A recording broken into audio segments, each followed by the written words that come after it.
Ni Agosti mosi 2017, mwezi mpya kabisa kwa mwaka huu 2017, na AyoTV na Millardayo.com kama kawaida na kuletea uchambuzi wa magazeti ambayo yametufikia mezani kwetu kwa siku ya leo, tukiwa na habari mbalimbali ambazo zimeandikwa kupitia magazeti haya.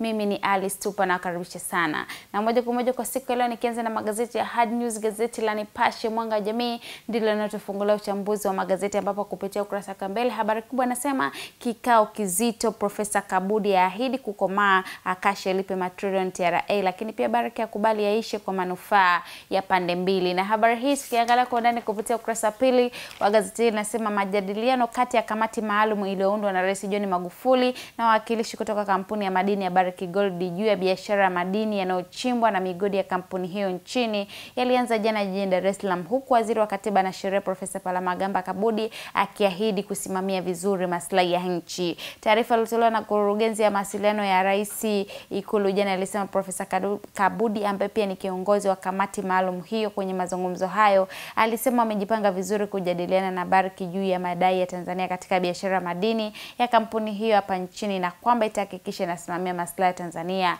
ipasavyo. Habari hii unaweza kuendelea kuisoma kwa undani zaidi kupitia ukurasa huu wa pili wa gazeti la Nipashe. Lakini kupitia ukurasa huu wa pili wa gazeti la Nipashe kuna habari inasema vigogo walivyokamatwa mkutanoni na TAKUKURU, ambapo habari hii inasema useme wa Kiswahili wa usilolijua ni sawa na usiku wa giza ulidhihirika jana kwenye mkutano wa Waziri Mkuu Kassim Majaliwa na watumishi wa halmashauri za Mbeya mjini na vijijini, baada ya watendaji watatu kujikuta mikononi mwa dola. Viongozi hao watatu walifika kwenye mkutano huo wakiwa na shauku kubwa kumsikiliza Majaliwa, lakini katika hali ambayo hawakuitarajia, ghafla wakajikuta wananasa kwenye mikono ya taasisi ya kuzuia na kupambana na rushwa TAKUKURU kutokana na agizo la Waziri Mkuu. Viongozi hao walikuwa miongoni mwa 12 waliotuhumiwa kufanya matumizi mabaya ya shilingi bilioni 63.4 na mkaguzi na mdhibiti mkuu wa hesabu za serikali CAG ya mwaka 2015-2016. Habari hii pia unaweza kuendelea kusoma kwa undani zaidi.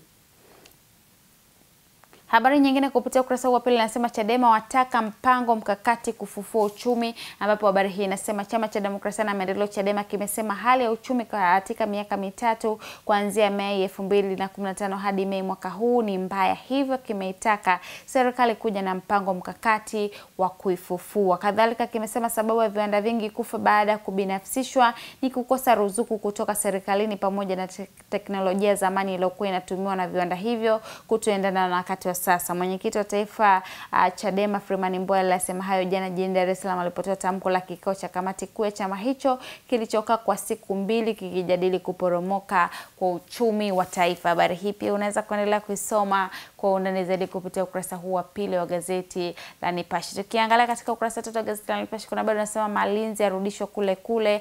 Rais wa shirikisho la mpira wa miguu TFF Jamali Malinzi na wenzake wanaokabiliwa na kesi ya kutakatisha dola za Marekani wataendelea kusota rumande baada ya jana upande wa jamhuri kudai mahakamani kuwa upelelezi haujakamilika. Lakini pia tunamalizia na habari nyingine ambayo inapatikana kupitia ukurasa wa gazeti inasema waziri kuwachongea MRC kwa Magufuli, na habari hii kwa ufupi zaidi inasema waziri wa afya, maendeleo ya jamii, jinsia, wazee na watoto Umi Mwalimu ameahidi kumwandikia barua Rais John Magufuli ili aongeze kigezo kipya cha utendaji kazi kwa wakuu wa mikoa nchini. Waziri huyo alisema anataka idadi ya wananchi waliojiunga na bima ya afya kwenye mkoa na wilaya iwe moja ya kigezo cha wahusika kuendelea kushika nyadhifa zao. Habari hii pia unaweza kuendelea kuisoma kwa undani zaidi. Lakini tunamalizia na habari ambayo inapatikana kupitia ukurasa wa mbele wa gazeti la Nipashe, na ni habari ya michezo inayosema bosu mpya aitesa Yanga. Zote ni habari hizi ambazo zinapatikana kupitia ukurasa wa mbele wa gazeti la Nipashe na unaweza kuendelea kuzisoma kwa undani zaidi.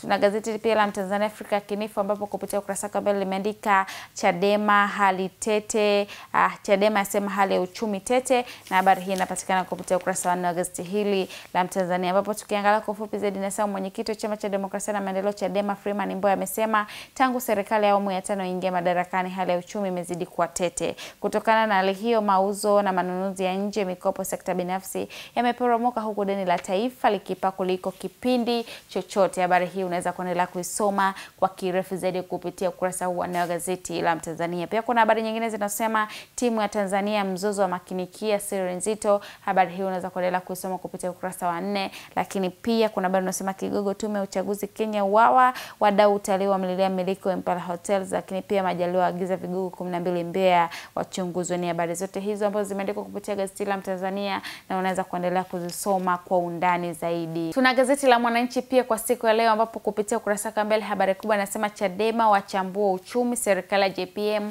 ambapo wameorodhesha hapa kwamba kwanza hali ya ukata, ambapo Chadema wamedai mzunguko wa fedha umeshuka kiasi cha kuathiri biashara, uzalishaji na thamani ya mali kama ardhi. Bidhaa zilizokuwa zikiuzwa bei nzuri kipindi cha nyuma sasa zimeshuka. Nyumba, viwanja na magari kwa sasa hayana soko. Lakini pia 2 ni mikopo chini, ambapo wamedai takwimu za BOT kuhusu mwenendo wa mikopo katika sekta binafsi ni kielelezo tosha uchumi umevurugwa. Ndani ya miaka miwili kiwango cha mikopo isiyolipika kilivuka wastani wa 5% na kufikia 8. Ni habari hiyo ambayo imeorodheshwa kuwa ni ya pili. Ya tatu ni deni la taifa, ambapo wamedai deni la ndani hadi Mei 2017 lilifikia shilingi trilioni 11.354 kutoka shilingi trilioni 7.7 ambayo ni sawa na ongezeko la shilingi trilioni 3.6, na deni la nje limefikia dola milioni 17.902 kutoka dola milioni 14.762 sawa na ongezeko la dola 3.144. Lakini pia imeelezwa kuwa serikali imejibu, na Dr. Hassan Abasi amesema ndani ya utawala wa Rais John Magufuli imeongeza makusanyo ya mapato na imeongeza bajeti katika huduma za jamii kama vile afya, hasa kwenye ununuzi wa dawa na pia ulipaji wa mishahara kwa wakati. Lakini pia mchumi amezungumza na amesema ukitazama uchumi wa dunia nzima unaonekana una mawimbi, kwa hiyo ni vizuri kwenda katika takwimu za serikali. Kwa sasa inahitajika kipimo cha kitaifa ili kupima hali ya uchumi, na maneno hayo yamezungumza na Profesa Haji Semboya. Lakini pia CCM wametoa neno na Humphrey Polepole amesema tuna mkataba na wananchi kuhakikisha tunawaletea maendeleo. Kwa sasa tupo busy kufanya kazi hiyo. Kiukweli hatuna muda kufanya malumbano yasiyo na tija. Tunachojua sisi ni kazi kubwa iliyopo mbele yetu. Na habari hii imeandikwa kwa kirefu zaidi kupitia ukurasa 2 na 3 wa gazeti hili la Mwananchi. Pia kuna habari inasema kesha yatuma wajumbe 13 kujadiliana na serikali.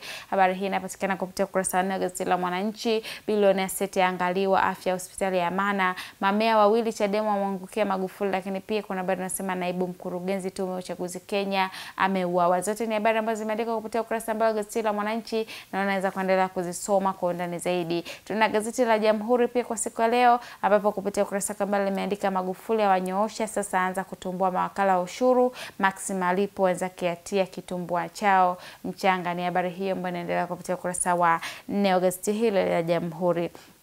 Pia kuna habari nasema kafu wanabemenda demokrasia. Habari hii imeandikwa kwa urefu kupitia ukurasa wa 3, na pia kuna habari nyingi ambazo zimeandikwa kupitia ukurasa huu ambao gazeti la Jamhuri na unaweza kuendelea kuzisoma kwa undani zaidi. Tuna gazeti la Tanzania Daima sauti ya watu ambapo pia limeandika Mboya asema hali ni mbaya, asema ikifika Disemba kuna hatari ya kushindwa kuagiza mafuta, deni la taifa halishikiki, vilio vya ukata kila kona. Habari hii inaendelea kupitia ukurasa wa ndani wa gazeti hili la Tanzania Daima.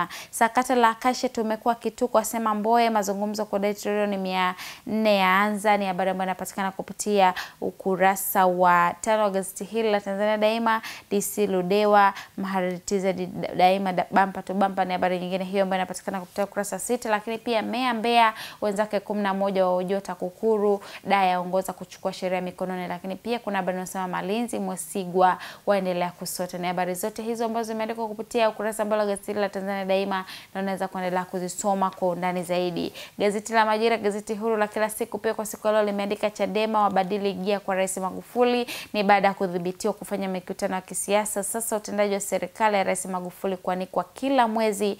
Mbowe aanza kwa kuchambua hali ya uchumi. Habari hii inaendelea kupitia ukurasa wa 4 wa gazeti hili la Majira. Serikali yaagiza walemavu wajengewe vyoo maalum. Na habari nyingine ambayo inapatikana kupitia ukurasa wa 2, mazungumzo kuhusu makinikia yaanza da. Pia kigogo CCM Zega Mbeya afa ajalini akikimbiza mwenge, vijiji vyote kuunganishwa na umeme ifikapo 2021. Na pia habari nyingine inasema Rais Sheni awapa changamoto bodi ya kurugenzi ujenzi. Habari ya michezo inasema TFF yasema mchezaji asiyepimwa hachezi ligi. Ni habari zote hizo ambazo zimeandikwa na gazeti la Majira kwa siku ya leo, na unaweza kupata nakala gazeti hili kwa habari nyingi zaidi. Gazeti la Uhuru kweli daima kwa siku ya leo limeandika sakata la makinikia serikali Barrick wakaa meza moja. Habari hii inaendelea kupitia ukurasa wa 4. Majaliwa mkabidhi meya Mbeya kwa TAKUKURU ni baada ya kulisababishia jiji la Mbeya hasara ya shilingi bilioni 63. Na habari nyingine hiyo pia ambayo inaendelea kupitia ukurasa wa 4 wa gazeti hili la Uhuru. Pia kuna habari inasema Chadema ikiingia kifua kesha. Ni habari zote hizo ambazo zinapatikana kupitia ukurasa wa mbele wa gazeti hili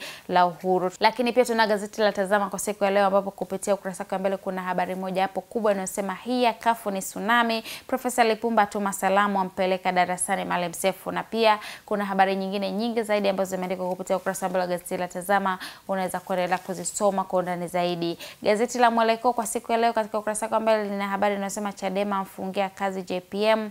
Ni habari ambayo inaendelea kupitia ukurasa wa 2. Lissu asema ukawa turudi nyuma, pia ni habari ambayo inapatikana kupitia ukurasa wa 3. Vigogo makinikio jifungia Ikulu, pia kigogo tume ya uchaguzi Kenya au wawa. Ni habari zote hizo ambazo zimeandikwa na gazeti hili la Mwelekeo. Na tunaingia katika magazeti ya udaku kwa siku ya leo tukiwa na gazeti la Uwazi peke yake, ambapo gazeti hili kama mnavyoona kupitia ukurasa wa mbele kwa siku ya leo kuna habari tu nyingi za udaku, lakini pia katika ukurasa wa nyuma kuna habari tu nyingi, na habari hizi zote unaweza kuzipata kwa kupata nakala yako la gazeti hili la Uwazi. Na tukimalizana magazeti ya michezo kwa siku ya leo tuna gazeti la Bingwa pamoja na gazeti la Mwanaspoti, ambapo tukianza na gazeti la Bingwa kwa siku ya leo kupitia ukurasa wa mbele habari kubwa inasema wakikosa kachinje jogoo, na ni habari hiyo ambayo wameorodheshwa pa wachezaji kuwa ni Ajibu Landamina Ngoma ikiwa Yanga mazoezini, lakini pia Omoji kama kocha wa Simba, wachezaji Okwi ni nzima, lakini hii inaonyesha picha Simba wakiwa mazoezini. Ni habari hiyo ambayo unaweza kuendelea kusoma kwa ndani zaidi. Pia kuna habari inayopatikana kupitia ukurasa wa pili unasema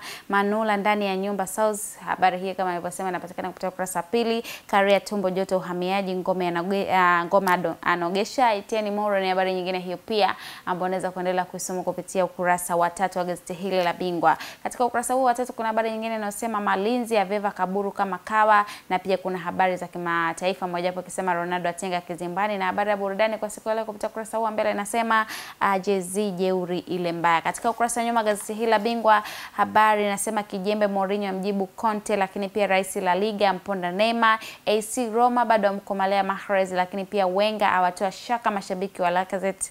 Na habari nyingine zinasema Ronaldo atenga kizimbani Hispania, pia Safa kutoa ripoti vifo vya mashabiki Saudi. Ni habari zote hizo ambazo zimeandikwa kupitia ukurasa nyuma gazeti hili la Bingwa. Gazeti la Mwanaspoti limeandika Okwi na Omoji waandikishana, Mwanjali John Boko wapandisha mzuka Saudi. Habari hii unaweza kuendelea kusoma kwa ndani zaidi. Mwigulu Nchemba ichokonoa Yanga, ni habari nyingine hiyo ambayo inapatikana kupitia ukurasa 20, lakini pia striker Yanga anza na Rafael Daudi. Habari hii inapatikana kupitia ukurasa wa pili wa gazeti hili la Mwanaspoti. Habari nyingine inasema aliyepewa jezi ya Msuva pagawa, pia ni habari hiyo ambayo unaweza kuendelea kusoma kwa undani zaidi. Katika ukurasa huu wa nyuma gazeti la Mwanaspoti kuna habari inasema hii ndio akili ya Arsenal Wenger, na habari hii unaweza kuendelea kusoma kwa kirefu zaidi kupitia ukurasa huu wa nyuma wa gazeti la Mwanaspoti. Na kwa siku leo magazeti ya michezo yanatufungia uchambuzi wa magazeti kutoka hapa AyoTV na millardayo.com, lakini endelea kusubscribe YouTube channel yetu ya Millard Ayo kwa ajili ya kupata habari mbalimbali ambazo zinafika kwa wakati na uwe wa kwanza kuzipata, lakini pia kwa kutembelea kurasa zetu za Facebook, Instagram na Twitter pamoja na Snapchat kwa jina la Millard Ayo. Mimi ni Alice Tupa, karibuni sana.